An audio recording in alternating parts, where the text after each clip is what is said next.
Good, good afternoon po sa inyo lahat ng mga kabahay at summer na talaga. Sobrang init na, mag-aalas 12 pa lang. So nandito po tayo ngayon sa isang property dito sa may Lower Antipolo. Paglabas mo lang dyan, nandiyan ka na sa Marcos Highway. And then walking distance lang sa Marcos, no? Tapos walking distance lang tayo sa may SM Masinag. So sa LRTs, Masinag din. So napaka-accessible po ng location natin. And pagkaliwa mo lang dyan, nandyan na yung Marcos Highway. So this is flood free, mataas na location to. And tong subdivision ay hindi naman ganun kalaking subdivision. So and then this is 8.5 million pesos. Bagong property or bagong listing po na ililist natin para ibenta. So sa mga buyers natin na naghahanap ng 8.5 million something na napakalapit lang natin dito sa may Marcos Highway, walking distance lang. Ito po, meron tayo ngayon. Ang papasukin natin itong kaliwang side. Ito na yung tapos still ongoing construction pa yung iba. So this is, ang lote natin dito ay 80. Tapos ang floor natin is 115.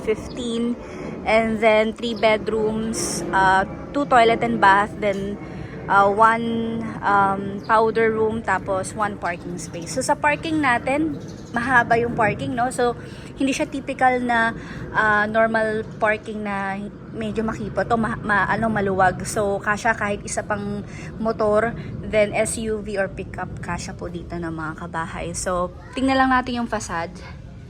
Ayan, diba? So, dahil sobrang init, pumasok na tayo. Naiiyak ako sa sobrang init ngayon. March, pa lang, 13 yata ngayon, 14. Sobrang init na. So, pagpasok mo, lahat ng ilaw kasama na rin, included na yun sa package. Then, ito, pagpasok mo, maluwag pa yung living area mo. You have space for entertainment area. No? Maganda rin yung pagkakakat nito, no, mga kabahay. Tapos, you have, ito yung sinasabi natin na powder. Yan, powder room. Okay. And then, ito yung space mo, hallway mo, papunta dun sa kitchen. And ito yung dining area mo. So, sa dining po, kahit mga 6-seaters po, kasya dito ng mga kabahay. And then, mataas yung ceiling yan. Then, you have your upper and lower cabinet na rin po. I think 8.5 million pesos, napaka-worth it nito. Location pa lang, hindi na kayo talo. Ang dami nating mga buyers na naghahanap ng napakalapit lang sa SM Masinag. Kahit lakarin mo nga. Kung pwede lang maglakad mamaya, pero sobrang init eh. So yun to mga kabahay. Inquire kayo, let me know kung gusto nyo to at makita. Sasamahan ko kayo. Aside from this kasi marami pa tayo, pero mga papasok pa. Ito kasi yung property na talagang pwede mong lakarin lang sa may Marcos Highway. So you have your dirty kitchen, your laundry space, maluwag pa po. Actually, pwede ka pa maglagay dito ng maid's quarter or guest room kasi ang laki ng space mo pa. And then, ito yung, pakita ko lang sa inyo ulit yung lawak, no? Nung ating dining area. So, malawak naman. Then, you still have space. Ito, na-maximize din yung space, no, para sa yung storage. So, let's check po sa itaas. So, this is 3 bedrooms. So, lahat ng bedrooms po ay nasa itaas. So, puntahan natin. Yan. So, ito may tayo dito, may hallway. Then, let's check po yung ating first room. Ayan. Malawak din yung first room, no? So, yung sa first room natin, double bed, full bed, or single bed, double deck meron. Tapos, naka-built-in cabinet na rin po. Ayan. And then, our second bedroom, which is a little bit, longer. Mas mahaba to ng konti compared dito sa pangalawa, sa first. So, tsaka mas malaki yung mas malaki yung cabinet ko. Ayan. Okay, kasama na rin ilaw. Nakapatay lang. Buksan natin to. Ayan. So, common po yung toilet and bath dito sa ating rooms.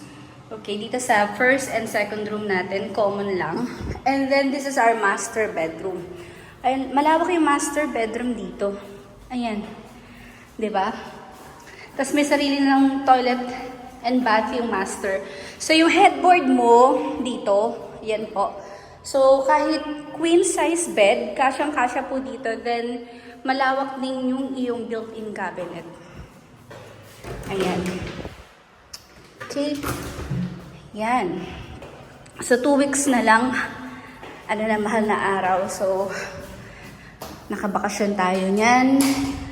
Kaya, eto, nag-iikot na tayo. So, ito yung ating toilet and bath ng ating master bedroom, which is magkaiba sila ng design, yung tiles na ginamit compared dun sa ating common toilet, no?